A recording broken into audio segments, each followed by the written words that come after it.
playing an FM from Poland, that looks like. And we immediately have an Alapin Gambit on the board. Let's go. It's a Pybulski, Dominic. That's Poland, yeah. Patrick Cieslak. Gambit glasses on for the Alapin.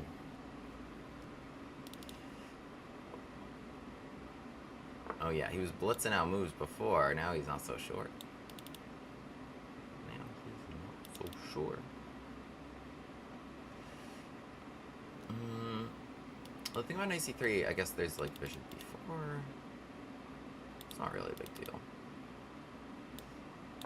We can stay flexible about long or short. I know sometimes either can be good.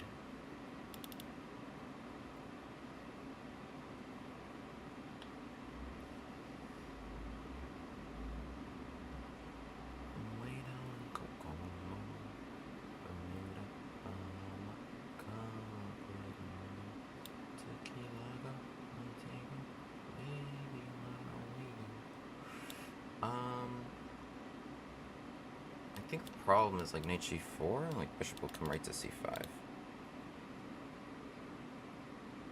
Let's look at a long castle. Let's spice it up a little bit. I know we like our short castle idea, but I think it can be important to do, especially when they're non-committal, is go the other way. And now this long castle is looking a little more attractive. Okay, bishop c5. Also trade. Let's say check. Bishop d7, long castle. Short castle, knight e5 with pressure. I think they're still fine after this. If I castle now, trade. Could do that. Trade check. Bishop d7, castles. Queen out the way.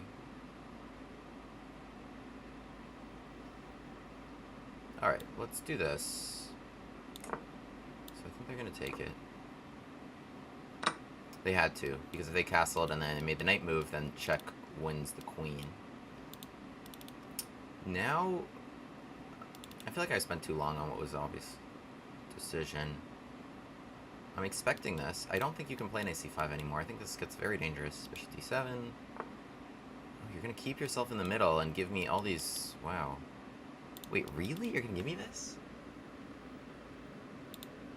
Knight f5, I think lets you off the hook. If I go here, I guess I don't know. But taking f8. I'm at least a little bit surprised. Bishop c4.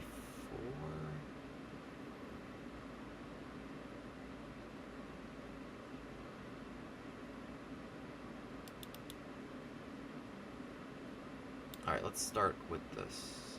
It sounds like missing my big chance. Take. I need to take away this resource.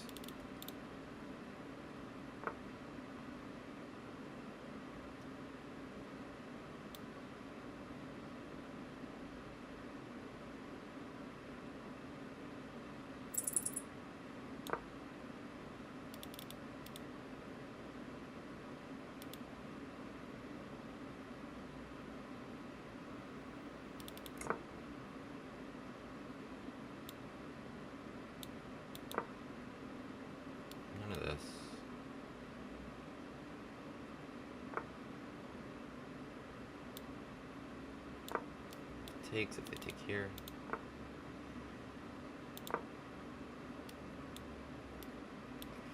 Trying to make this work.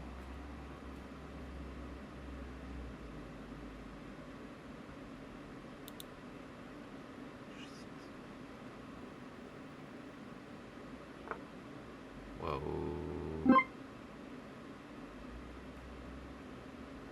Five, 4, 3, 4.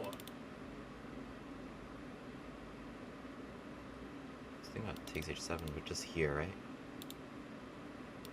E3. Rook f6? Or is rook f3 even stronger?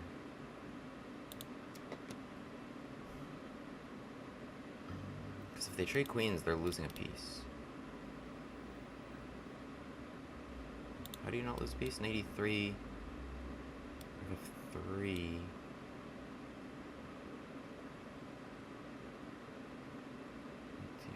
3, 2, 1, 2, 1. Probably could have done that better. But I think you're still losing after rook h1. This is a pre-move with 1 second on the clock. Can you make that pre-move bad? I don't think so.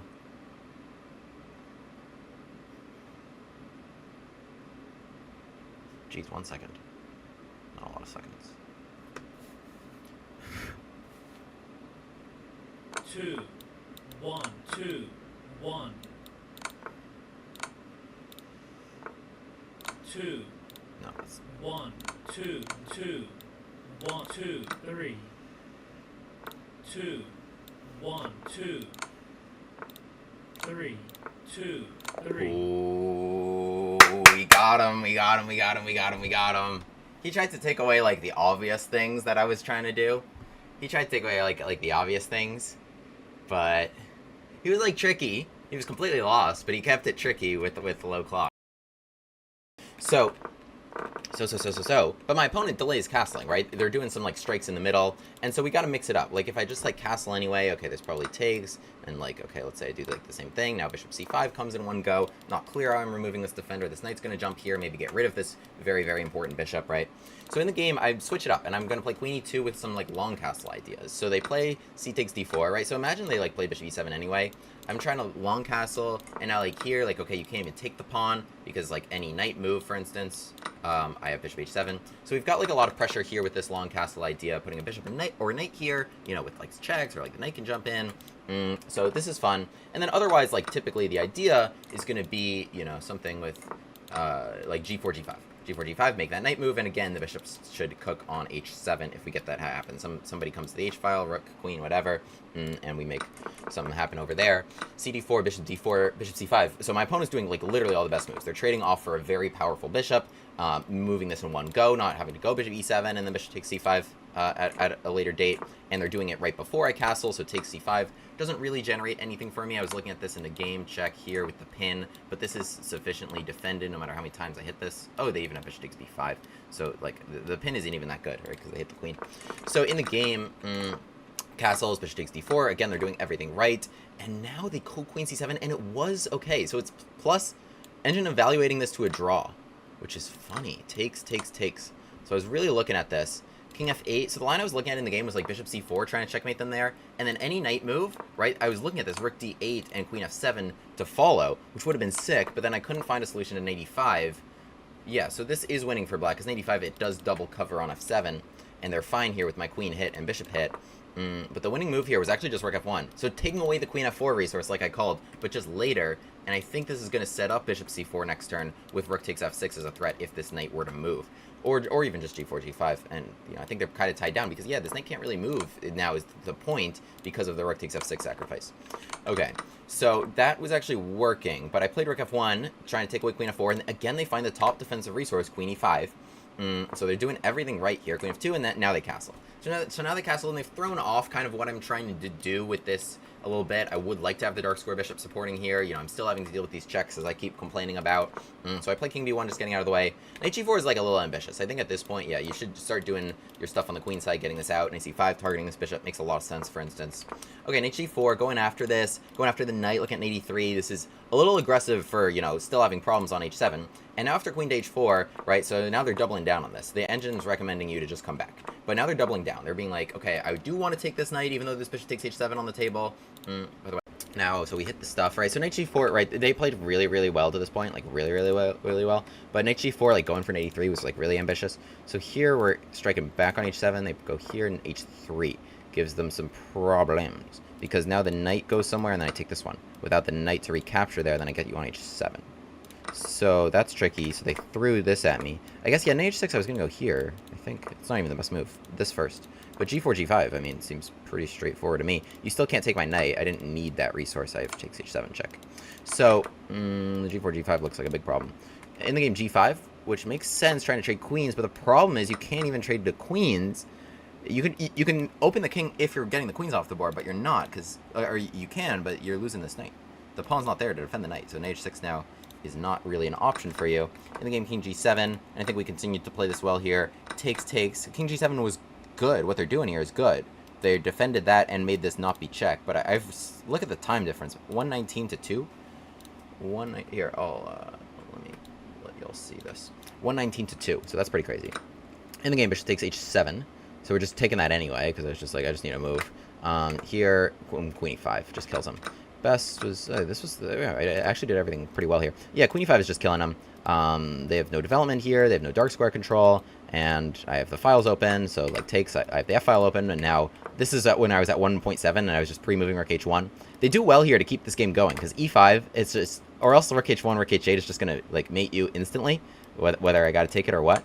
Here, queen h4, which was a good idea so that you can play h3, so you're not like losing instantly, like the bishop is guarding there and then maybe I'll flag, right? So this was pretty funny. Then the king goes for a run. I mean, obviously there's so many ways to win this quickly, like just bring the knight to g5, for instance.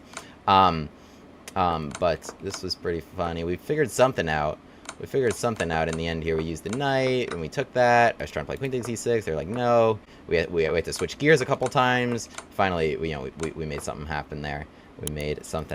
Okay, GG. GG in that one. William Grave, the Gambit man, takes his seat at the board. e4, e5, knight f3, bishop c5. The Bushcast Gambit on the board. On with the Gambit classes.